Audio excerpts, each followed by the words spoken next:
Last time we covered AI-powered adaptive learning on this podcast was back in September of last year. Not so long ago, but since then, something has happened in the world of technology that makes last September feel like a very long time ago. Ooh, what was it again? Oh yes, AI went bang. Welcome to The Learning Hack, a podcast about the people and technologies that are creating the future of learning. I'm John Helmer. Now guess what? Learning is cool. Learning is cool. Learning is cool. I'm learning. Learning is fun. And knowledge is power. Knowledge. Education. Learning.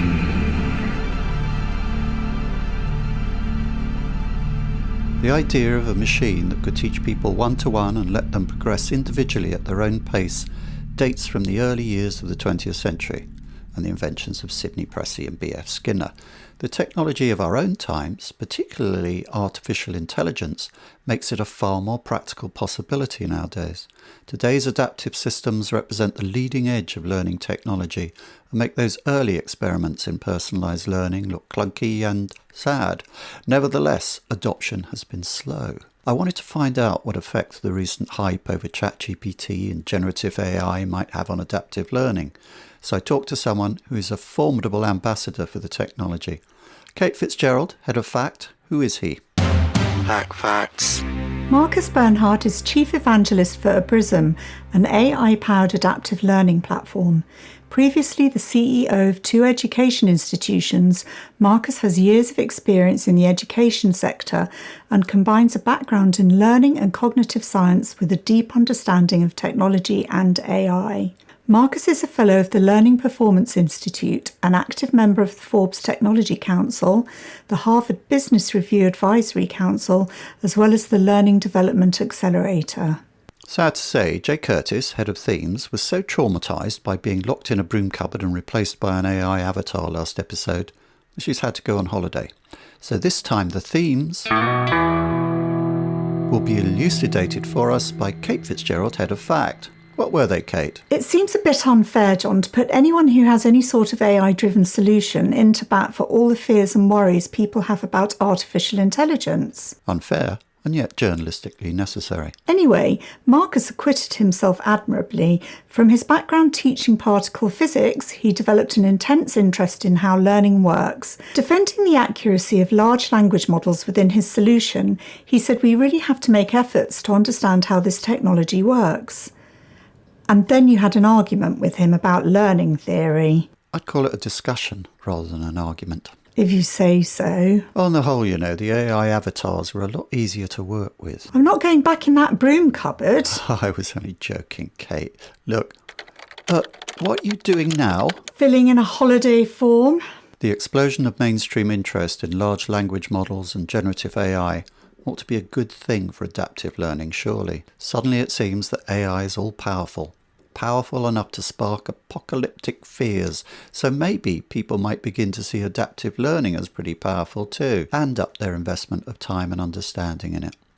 Then again, with some people talking about a paradigm shift, a step change in how we work and learn, is there perhaps a danger that a vision so rooted in the early 20th century as adaptive learning might begin to look a bit old hat? Could it get swept away in this tsunami of enthusiasm?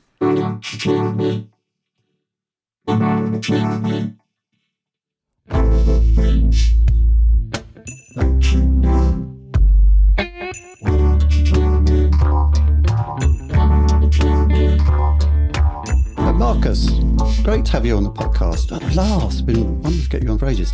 Welcome to The Learning Hack.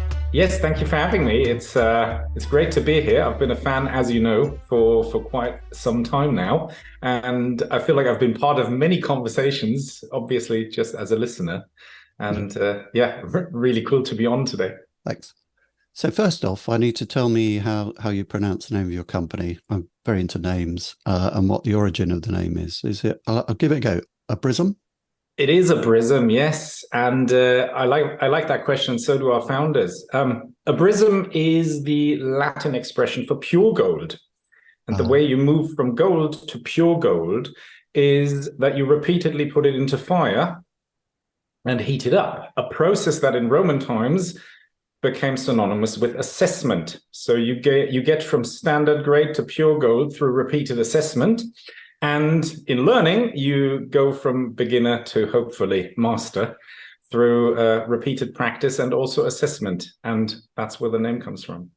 Okay, so let's pitch you into the fire of the interview situation and turn you into pure gold. God, cheesy. Can you tell us about how AI is used to personalize and adapt to learning courses for learners in your solution?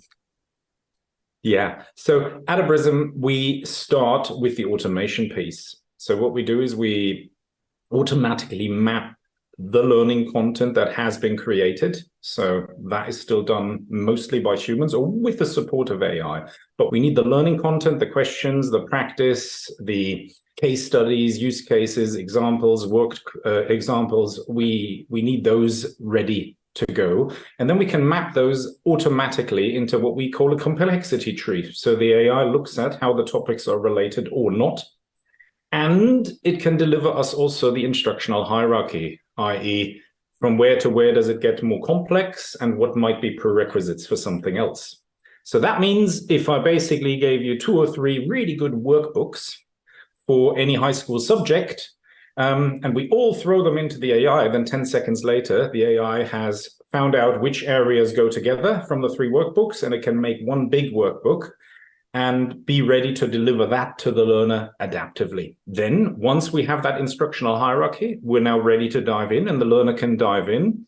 And just like a good tutor would come and say, now we're doing this exercise, now we're jumping to this chapter, in order to do all those things that make it stick, the interleaving, the spaced out practice, all of those things a tutor would do, now the AI is doing by saying, I'll ask you some questions, I'll show you some content, and it adapts in the delivery of those learning and practice questions in line with the strengths and the weaknesses and the rate of progress of the learner.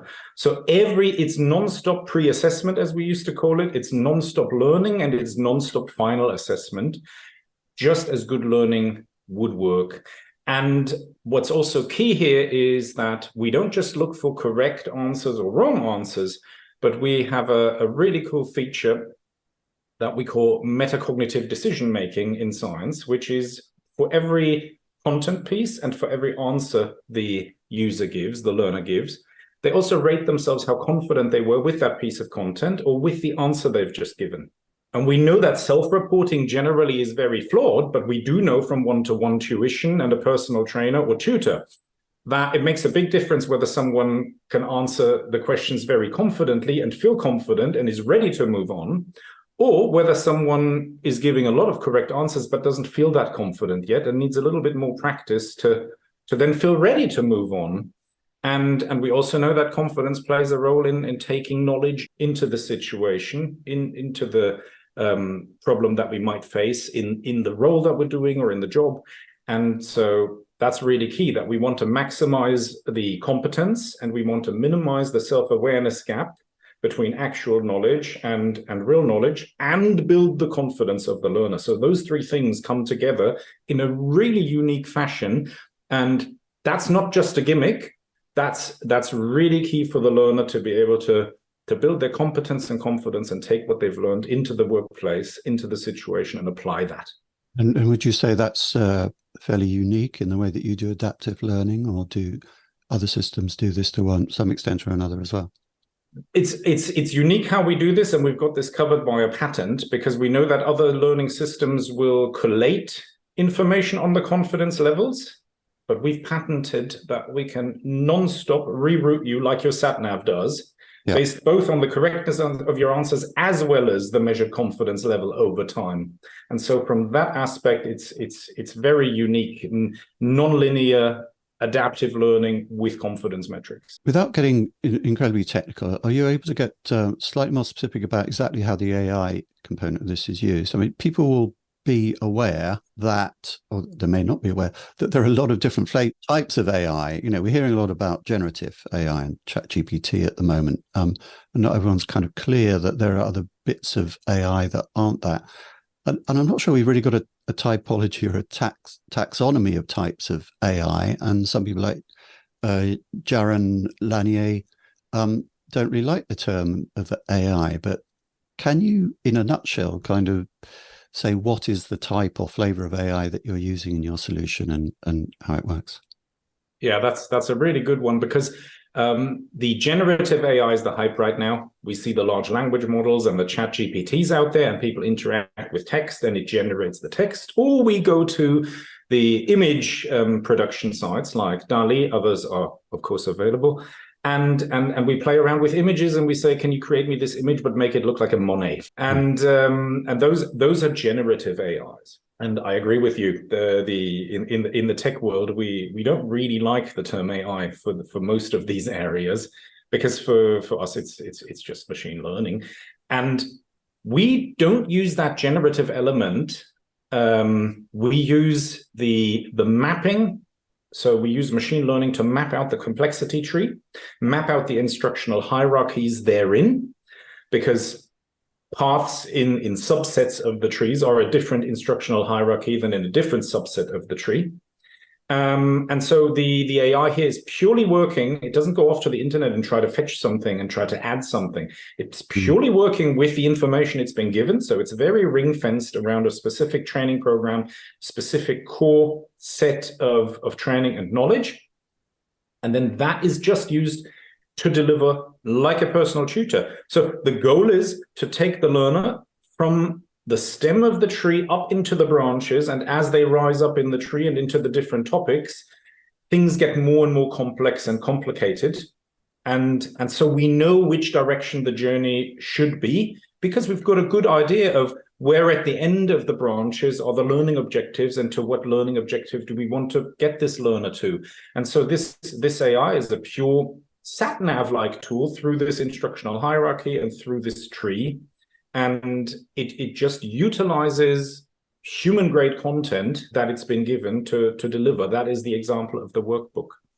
And yes, we're also using large language models within the mapping, and we're also using large language models for information retrieval. So to ask the system questions and for it to surface where you should now dive into to have that question answered. So you can interact with the platform. It's not just a pure delivery. You can also say, oh, I just had this question. I want to look into this more. It'll point you to the right subset in a video. It'll point you to the right paragraph somewhere in writing to say, this is what you need to look at with the questions that you've just asked. So it's adaptive, but it's also interaction. And that's where we use some of this language model input as well. But it gains its knowledge engine purely from the context it was given. It does not try to be clever on top of that from something it's seen on the internet.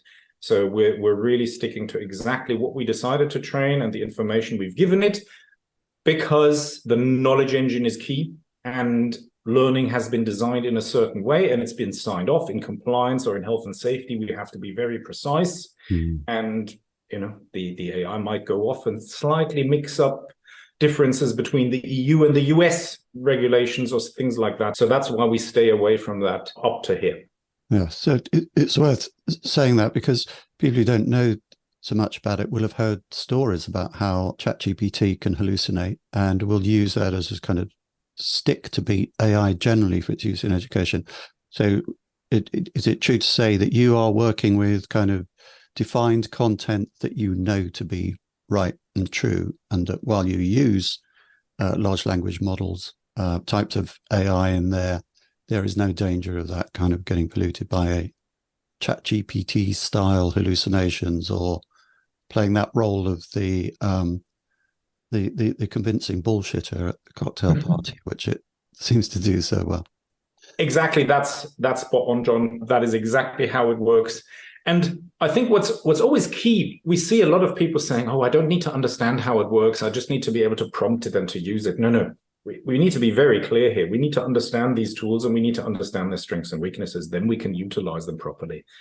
A screwdriver has a very specific use case, and that's why it's in the toolbox. And you've said hallucinations there, and we have to be very honest. The task a large language model is solving is it's pushing back to you after your prompt what is a really good sounding answer to that, given the training set.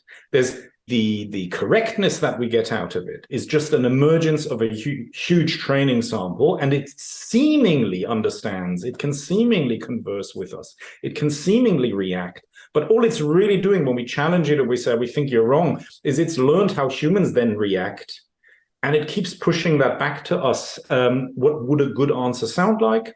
And that's why we suddenly get research papers where the authors exist, but the research paper and the title don't exist, but the authors work in those kind of fields. So it's made up a really good sounding answer, which is how it's programmed up to here. As we move forward, I think logics engines will be added, and this will become a lot more interesting. And that will empower these models even more. But at the moment, we have to be very clear that these hallucinations happen, and we should know a little bit about why they happen.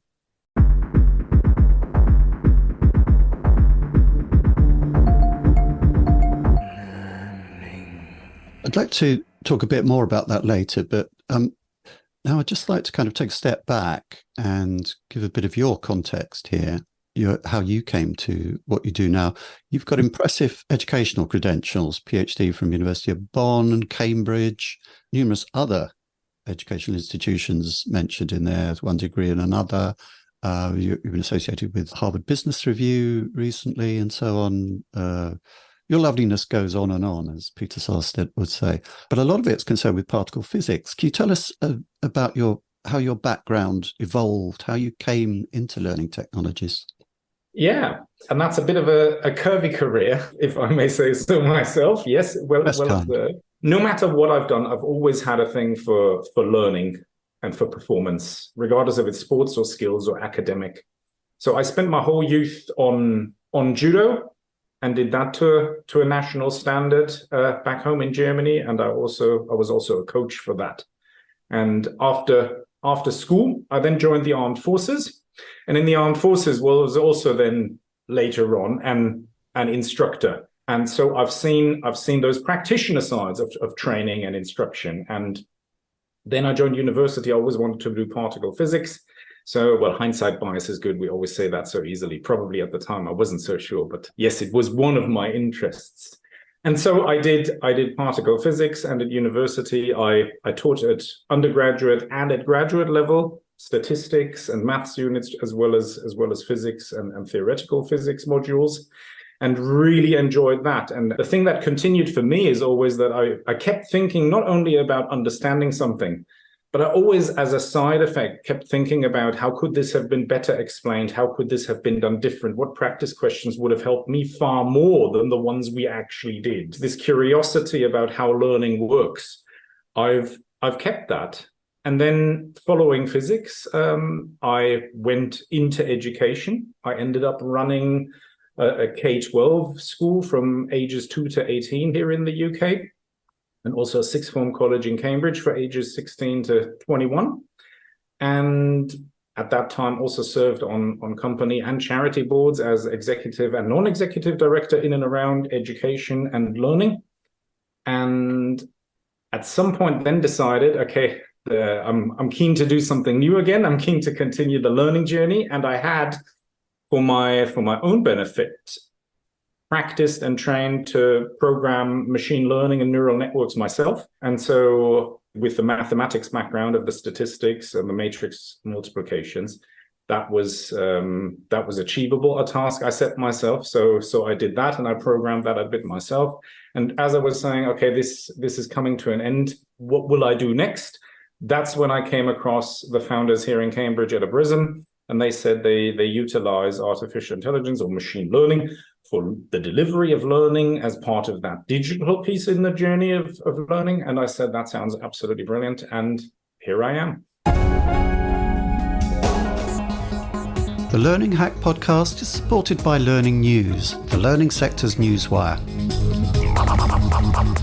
Rob and his team are good friends of the podcast, and we really value the help and advice we've had from them, and they do a great job. For the very latest news from around the learning sector, for interviews with learning leaders, the latest from learning sector vendors and features on workplace learning, go to learningnews.com. So you have an evangelist role for your company, which Yes. means that as a byproduct, you're on podcasts like this quite a lot. It makes it difficult for me because I've been trying to ask you something you haven't been asked before. I particularly enjoyed your conversations with Carl, our mutual friend, Carl Chrysostome. Yeah. But I had a query about something that came up on Carl's podcast that you said about the limitations of ChatGPT for learning. You said on Carl's podcast that ChatGPT does text but not images. So it can't fulfill, I'm assuming it's Mayer, I'm talking about here, Richard Mayer, can't fulfill Mayer's multimedia principle, which suggests that learning is enhanced when words and pictures are presented together rather than separately. So there's a bit of an overlap with Great Minds on Learning here, because I know because Donald told me, two of Yes, he would. Two of Mayer's other principles say that extraneous material should be minimized to reduce cognitive load and improve comprehension. And a third principle that different types of information are better presented through different modalities, e.g. visual for spatial information, oral for narration. Nothing to do with learning styles, I should say. Yeah. The reason I'm being a bit pedantic about all this is that those second two principles make a good case for podcasting as a learning medium, because you've stripped out the visual element if you're not watching the YouTube one, and you're solely concentrating on the kind of oral learning, or for that matter, just reading a book. So should we really rule ChatGPT out of things just because it can't do images yet? And it probably will quite soon be able to do that. If not ChatGPT, then Bard. That is a really good question, and one I don't get asked very often, but I really like a good challenge. First and foremost, we should never exclude any tool for learning. We should figure out where it does the job best, and that's where we should deploy it. It might solve the entire problem, like a Phillips screwdriver usually solves the whole problem, or a drill just gives us a hole in the wall. That might be really critical to put up some shelves, but it's not the entire solution. And so I'm a big fan of saying we need to utilize the whole toolbox, whether it's digital or whether it's in person. And there are different scenarios and different contexts where different things work really well, especially in combination. And we also have a tendency, and we see this online at the moment, but we've also seen this over the years in and around L&D and digital learning and e-learning, as we used to call it, around the silver bullet approach. You know, we find something every year that is the new best thing that will solve all of our problems. And so in all this hype, it's just important to point out the limitations. And I think that's where we're coming from when we say that, is it's a tool and it has strengths, but it also has weaknesses. And we need to look at these from all angles. Would you advise a teenager to use ChatGPT to help put together a CV? Absolutely, probably. Would you trust a doctor who's learned only with ChatGPT and podcasts to do a surgery? Probably not. But would podcasts as well as ChatGPT, probably in combination, be brilliant tools for immersive language learning? Absolutely, yes, right? The ChatGPT can put you into a situation like on Duolingo. You're now in a cafe in Madrid. Please converse in Spanish with the waiter. And the waiter's just trying to tell you what's not on the menu today because it's run out. So you're practicing things that aren't in every textbook in the waiter conversation. So absolutely, yes. So what matters for the learning and performance improvement journey is bringing the right tools together to achieve the goals best and in the right mix. And all we're saying with that part is the model can't do images yet. At least not yet, and not in a sufficient way. Imagine a textbook for a medic without images, right? You can't end every paragraph with saying, and now Google something and find it yourself.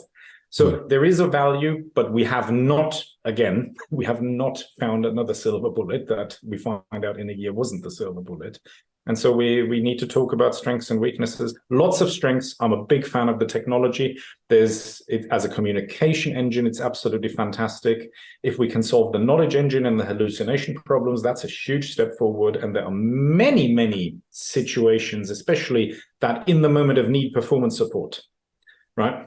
We know that also from Mayer's research, for example, we know that someone who's already considered more of an expert, they can work with very simple information just in written format or an audio format. And because they've got this map in their head, they can fill in that one puzzle piece very, very easily. Whereas for a beginner, that's much more difficult to do. So does it play a role? Absolutely, and it will be a big one. But we need to be aware where things start falling down, and that's why we still need to advocate for the whole toolbox. Yeah, I think about that very comprehensively, really. There is kind of nervousness at the moment about making any proclamations about sort of hard and fast statements about what AI can do at the moment.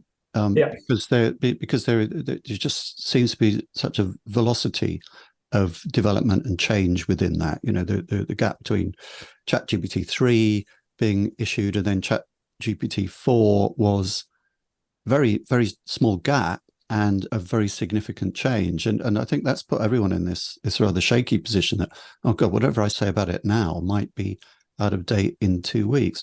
But I think people who've followed the field for a long time, like yourself, and more than a couple of weeks, like myself, will realize that things don't happen as quickly as you often expect. And it reminds me of what Steve Jones says about genetics, that it moves in creeps and jerks. We're all creeps and jerks anyway. That for ages, for years and years, nothing much seems to happen. Then suddenly it all happens all at once, in a couple of weeks. But your expectation should never be that the pictures are going to arrive along with the text. Sorry, that's not even a question. but it's a good observation, and that's part of the conversations on the Learning Hack. No, it doesn't always have to be a question. Yes. Let's bring the human element in it, which, and here we come to another theme that is, very clickbaity in a way, is that what role do human trainers and L&D professionals play in the adaptive learning process, if any? And in the background of that question, are they all about to be replaced? What do you see the fuel mixture there? Another really good question. And yet again, I would move back to the toolbox example. We want to bring the right tools together, and good learning adapts to the learner, adapts to the individual needs. If someone has strengths and weaknesses and we can address them really nicely, then we want to personalize that journey and help the learner improve, and ideally efficiently. And we know that many of our education and university lecture solutions have been chosen because they're utterly scalable. They haven't been chosen because they're the most impactful. And we still have lectures where someone reads out the book everyone could have bought and read at home. But when lectures were invented, no one could read and no one could buy the book themselves. So you had to go and listen to someone read it for you. That was the only way to dive into the topic. We still do that these days. So what is happening now is the scalability of that human element was always difficult. We can't always have a personal tutor or trainer for absolutely every aspect of self-improvement and learning and performance improvement. And what the digital is giving us a tool that can do some groundwork and some practice, depending exactly what we're training and what we're trying to learn, more or less. In more practical applications, it's of course more useful to go and do some practical training and workshops. And in more academic theoretical situations, we might have a bigger digital element in there. But the agility is the key. And so scalable, we can utilize more digital, more personalized training, but there will, I think, be a role still for a very long time for a coach, a mentor, someone who trains you, someone who runs a workshop for a group of people. That kind of interaction, that contextualization, those things aren't just important for the theoretical learning journey. They're also really important to make it meaningful, make it stick, and practice and get stuck in. So I think the tools are coming along to help us and support us in the learning journey with a lot of the things that are basics and become scalable. And I think the human element can then focus on the far more interesting things like contextualization and practice. And depending on what we're trying to learn or teach, it's then important that we get the mixture right. for some very basic compliance training. Let's use that old e-learning standard example. A very digital journey is probably a really good solution, and that's fully scalable. And if that moves away from click-through e-learning to something that really takes into account whether I've been in the role for 10 years and I know it inside out, or whether I've just joined fresh from uni and I might have common sense, but that's where it ends, that's a big step forward. But very difficult, you're sensing here, very difficult to answer this generally, because there's so many things we might want to learn that it's the mixture that is important, and the human element is still going to be a key factor for many, many years to come, I would say. Yeah. And if you're an L&D professional and you're kind of looking at what skills you need to take on, just talk about the tools. One of the things that ChatGPT, I think, that snapped the neck back was the fact it wasn't that it works in language. In other words, you don't need a PhD in particle physics to use ChatGPT. You don't need to be able to code even. Yeah. You can just interact with the technology and get useful results using the normal language that we all kind of have grown up and learned how to play. Is this going to kind of change, do you think, the expectations that learning professionals have around the type of tools that you provide, that they will be able to have kind of hands-on access of some sort, even if it means they have to take a course in prompt engineering or whatever? Or do you see that a lot of it is still going to be a part of that rather hieratic community of coders and ex-particle physics PhD people who have to do it for them? Do the tools get more human friendly to be able to create adaptive learning, do you think, or is it always going to be an agency relationship? I think we're on a journey there towards more natural language and less coding, and the tools will be able to do the translation between those two better and better. So as the user of the tool, whether it's a learner or whether it's a coder, we'll be able to do more and more in natural language. And that's why these systems are called natural language models. And I, for one, think this whole idea of the prompt engineer is a bit over the top, because you're prompt engineering me in this conversation, as we do humans in every conversation. We're going backwards and forwards. We're having a discussion.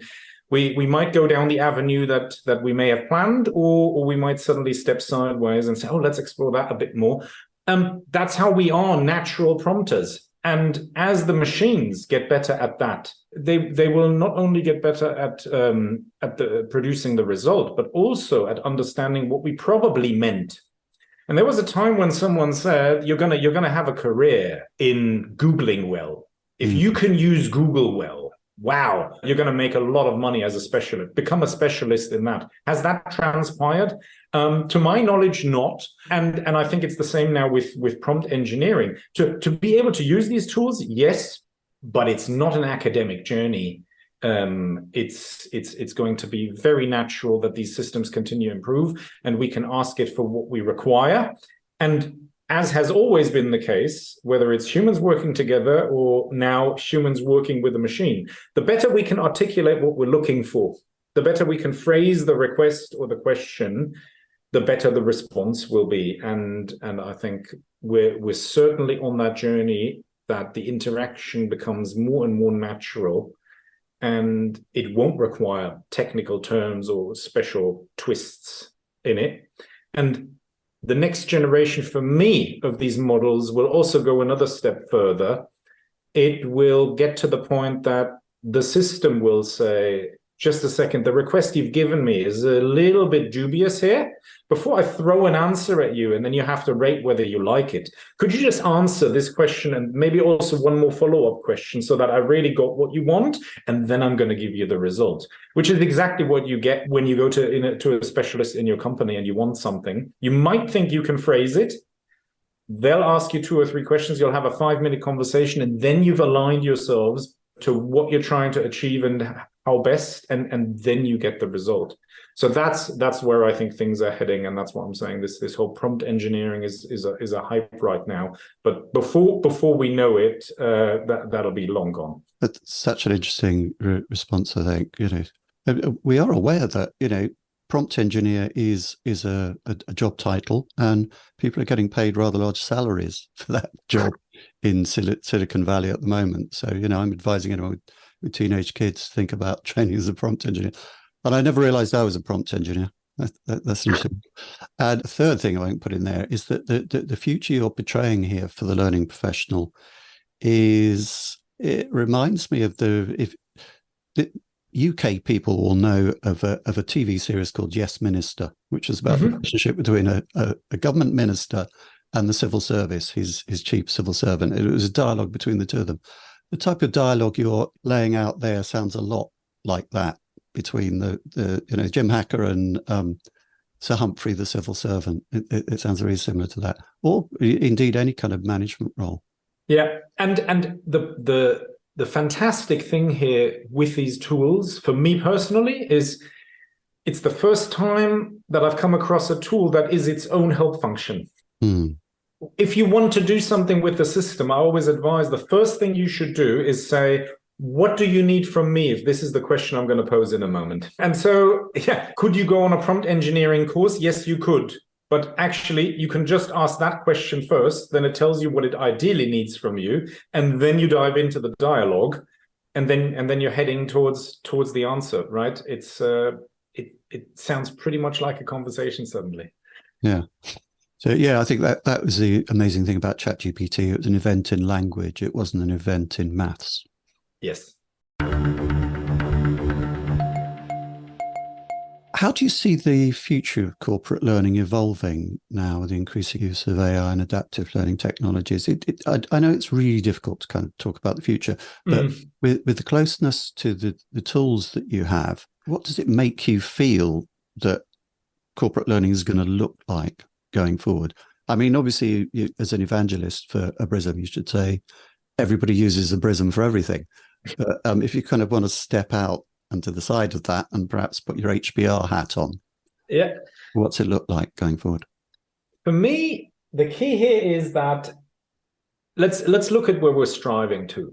In an ideal world, we're striving towards how specialist teams train, whether this is a specialist sports team or in the armed forces, or wherever we have specialist teams that train basically 99% of the time to then do the job in the other 1%. The goal there is to have all the personalization at hand and all the experts at hand, right? In a sports team, you have a fitness coach, you have a strength coach, you have a technique coach, and many, many more. And they all come with their clipboards.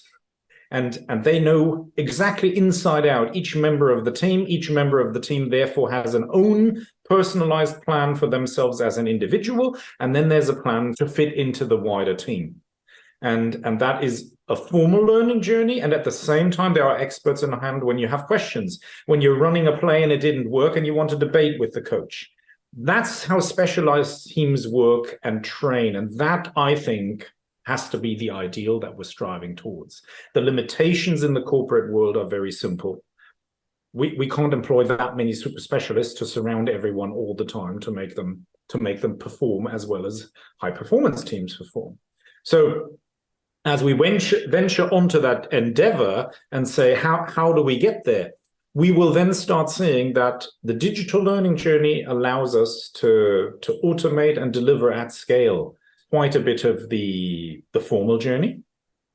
And the digital pieces can also start acting like a performance support in the moment of need, which I always like to keep very separate to learning, because I think performance support, yes, I'm learning, but I haven't ventured out to learn. I'm doing the job today. Right now, I'm doing something in Excel. I've got a very specific question. If someone can answer that and I can use it and move on in my task, I'm happy.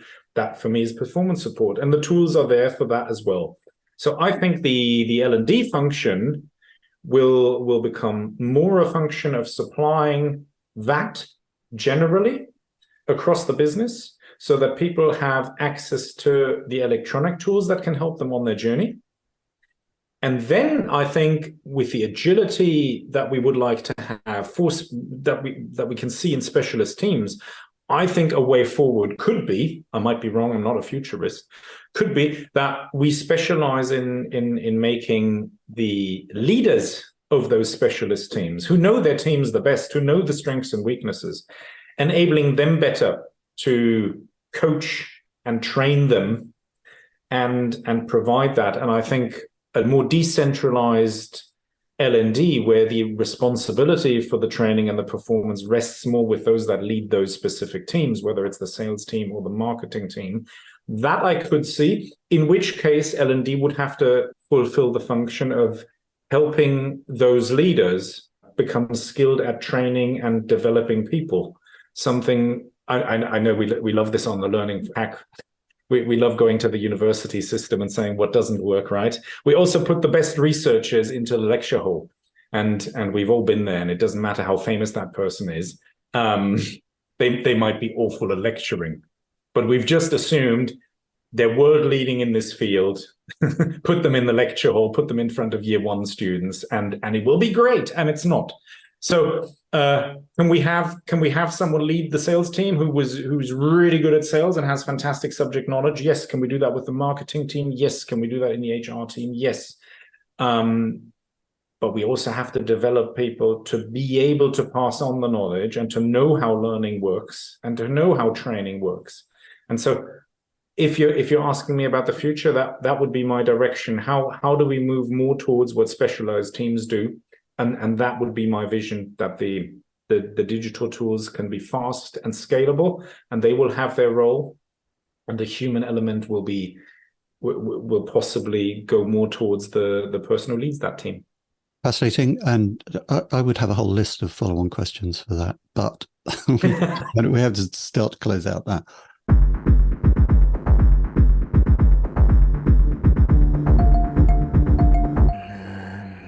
And we need to kind of hit the fear catastrophe button. I think about concerns and potential risks with AI. That's getting a lot of oxygen in publicity terms at the moment. And I mean, you have to take some of them very seriously because people like Geoffrey Hinton, they're serious people.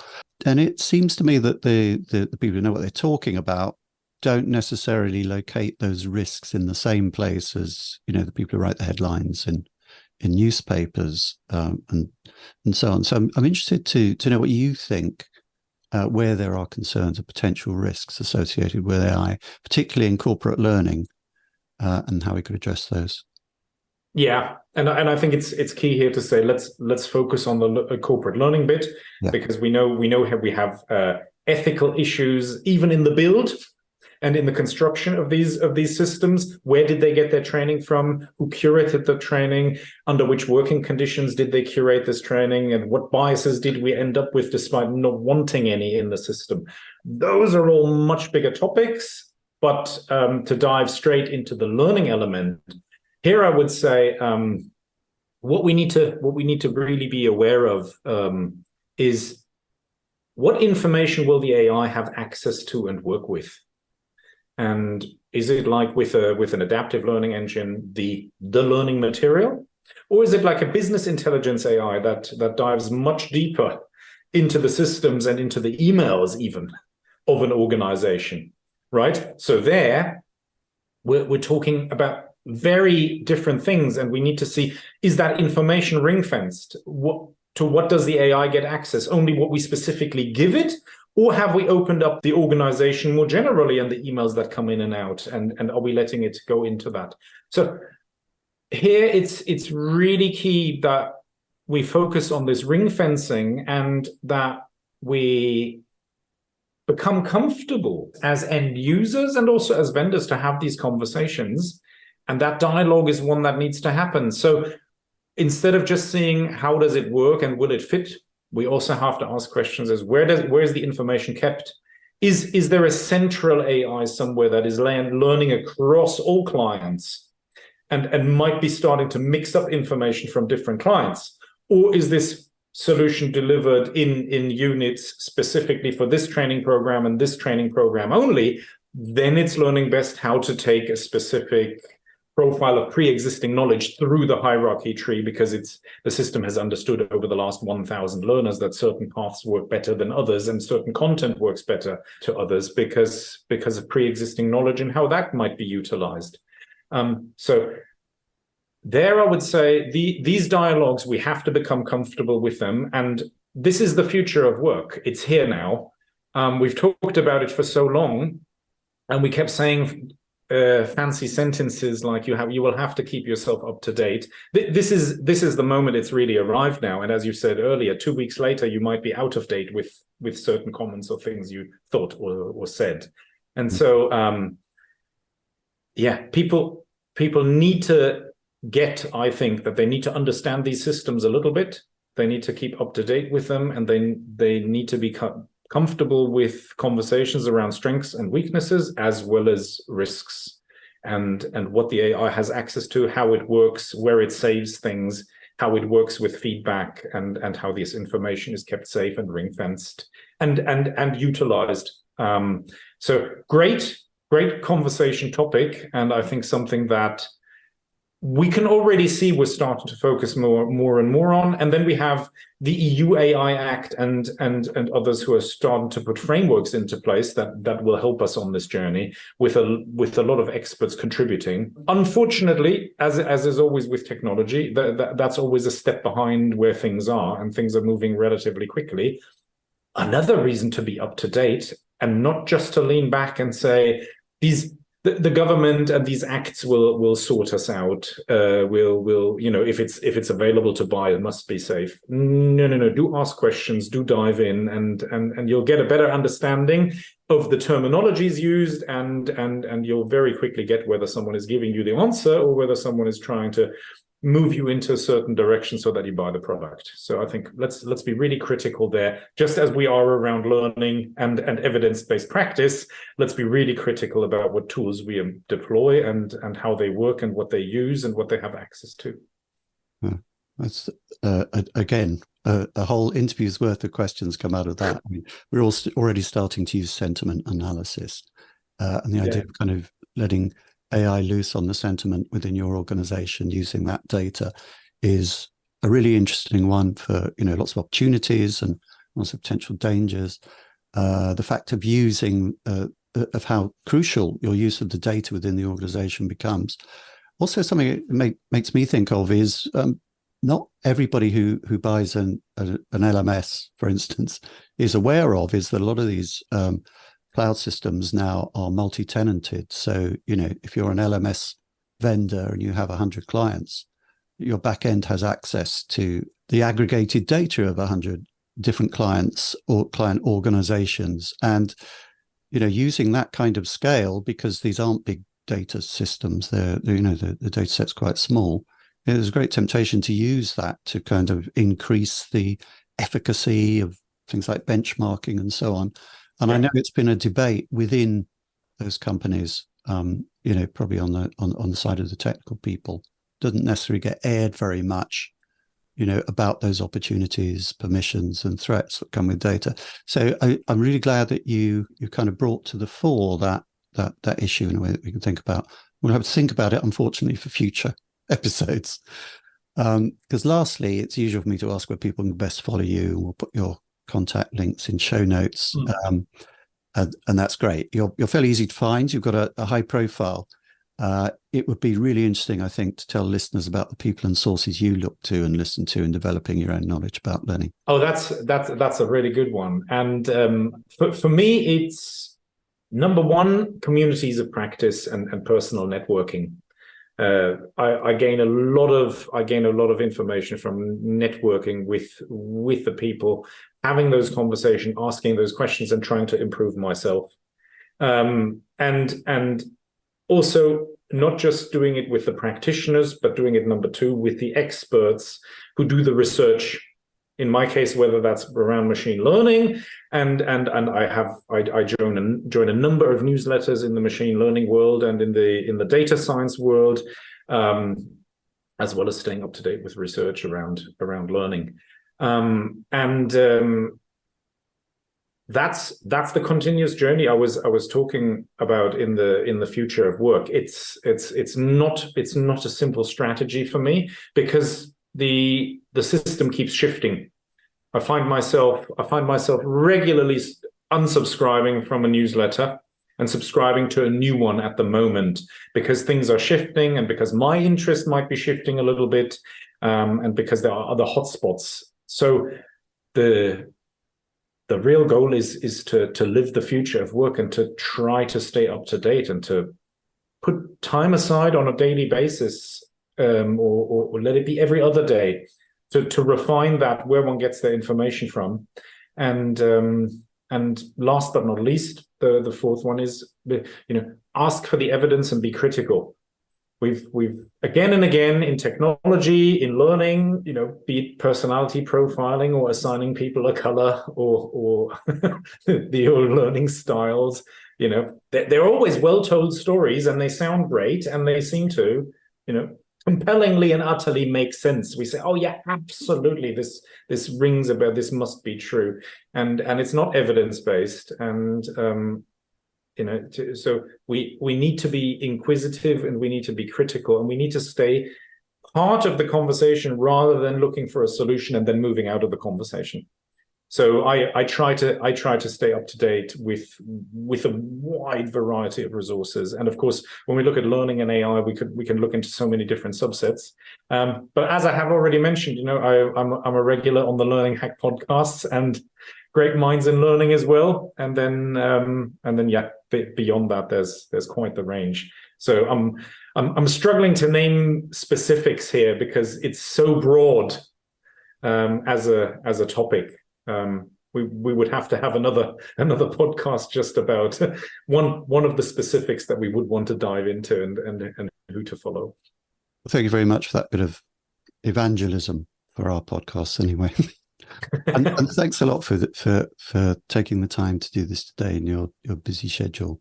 And I hope the conversation will continue, and we may well have you on again in the future, because there's obviously so much to talk about. But today it's been lovely. Thanks a lot, Markus. Cheers. Thank you very much, Sean. Really appreciate it. That's all on the Learning Hack podcast for this time. Many thanks to our guest and to our sponsors. The Learning Hack is completely independent and transparently funded by sponsorship and your Patreon contributions. If you want to help others find us, please like, follow, rate, review and subscribe on your podcast platform of choice or on YouTube. And you can contribute at patreon.com/learninghack. We're getting towards the end of the season now, all this talk of holidays, but we've still got a few tricks up our sleeve yet, and a couple of big names to bring to you before we pause in mid-July. So stay tuned. Until next time. Stay curious, learning people.